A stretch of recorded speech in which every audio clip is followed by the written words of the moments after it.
What's going on, everyone? This is Danger Ale. I'm going to do some sort of video tutorial on mastering vocals for you, as a guy requested it, so I have no problem doing that. And hopefully you'll sort of benefit from this, I guess, and I'll show you some tips of how to get a consistent sound out of a vocal track. So I'm just going to play this song here. This is called Fright Hopper by Matt Emery. I'll put it in my description. And it's just a little acoustic song, so I'll just play the first part of the main vocals for you. Been a lover, been a friend, but I won't be back again. Oh no, been too quick to jump that train.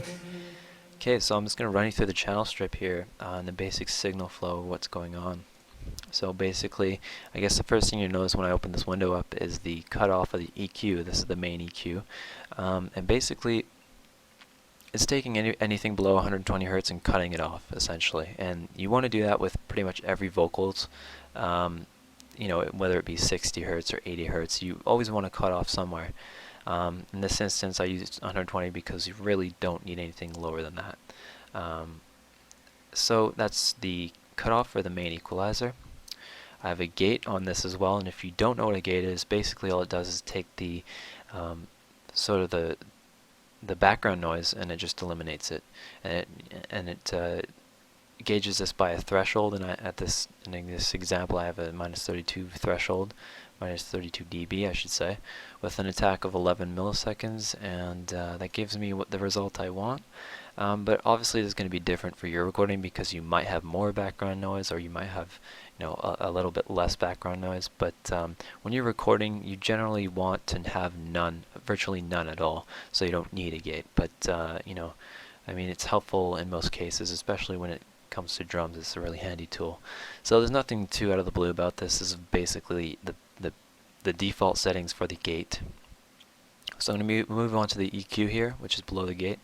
And it's very simple. I don't have anything adjusted, you know, to be tonally correct except for the treble here. And really, when I master vocals, I want to hear the tonal qualities and the air qualities of the vocals, because I think that's really sort of something that you really desire when you master vocals. And especially in my case, I have an SM58, and it's not the exact best mic for doing vocals, especially in the studio.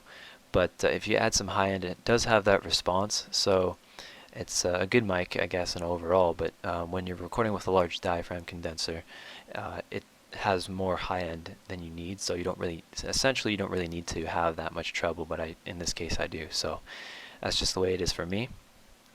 I have a compressor below the EQ, and a compressor is almost always required, especially with the EQ, because you're going to be doing tonal adjustments and you're going to be doing dynamic adjustments.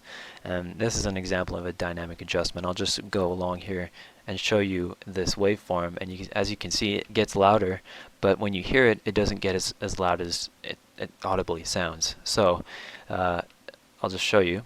To the start, if You can see that the gain reduction actually just eliminates that problem of inconsistency in the volume. And that's what this compressor does. It just eliminates inconsistency and makes it consistent. That's why I use it for pretty much everything, especially the guitars. Sorry. Okay, so for this example, -17 dB, that's going to vary. Obviously, the attack is going to be 17 milliseconds, but that's a creative thing. You can just sort of work your way around that. But I can explain in a further tutorial how to use compression more precisely. I'm just running through what I have just for you guys to notice. And because I EQ'd the vocals with a really high trebly sound, I wanted that in the vocals and like the tonal qualities, but I didn't want that in the sibilance. And really, when you EQ treble up, you'll find that the sibilance becomes more annoying and essentially it clips.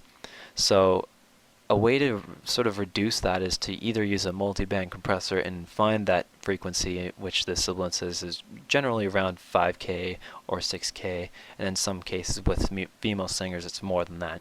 But for this example, I just use a basic De-Esser just to not confuse you guys. And all it does is that exactly what it does. It just de-esses the sound and eliminates the sibilance from clipping and just adds compression to that frequency.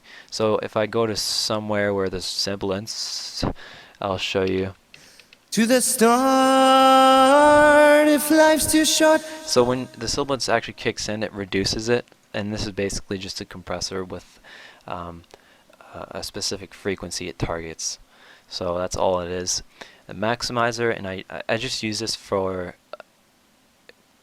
for different purposes, but for this example, it's just to maintain the loudness of the track, so I don't have to boost the track up, an extra 6 dB because it's not loud enough. I just use the maximizer to maximize it, and this is a pretty good limiter as well. It's between a compressor and a limiter, so I don't really need to go about adding a limiter and compressor. It's just an all-in-one type thing, and it doesn't hard clip it or anything like that. It just softly limits it.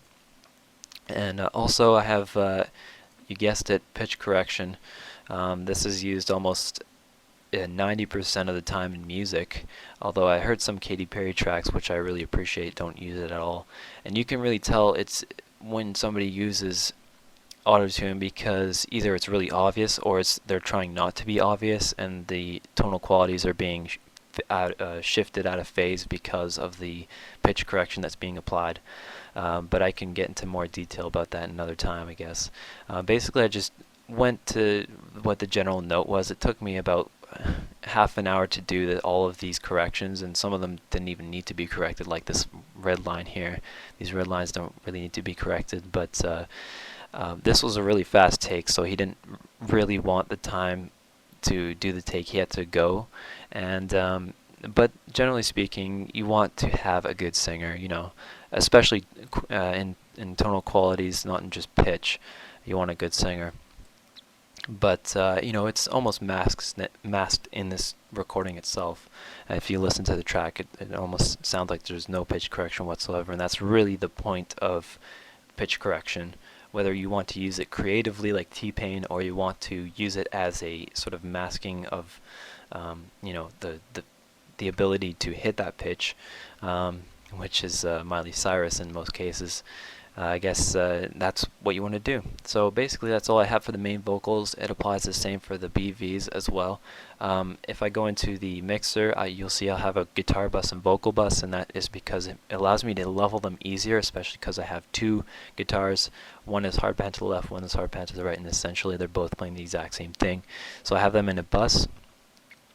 With the vocals, I have them all in a bus as well, especially the BVs. But if it's a big track, I'll want to put the BVs in a different, in a different bus. But it's not too bad in this recording. So, in the vocal bus, I have two effects. I have stereo delay, which I use in conjunction most of the time, and Roomworks, which is a reverb unit. And the reverb unit, there's really no trick here. It's just almost a 3-second decay. It's got 150 pre-delay, because I mostly use pre-delay with vocals or with hi-hats or snares or something like that. I almost always use a pre-delay.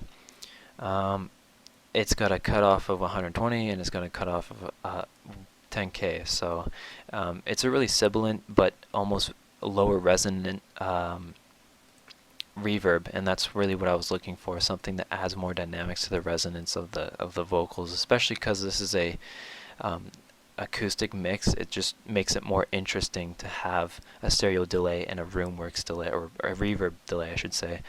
But there's no trick to the stereo delay either. I just have a 1/4 delay synchronized to whatever tempo I'm at right now, 105, and I just have it set so there's not too much sibilance, which I take and I turn down to 7K on the high filter, and I have 100 on the low filter.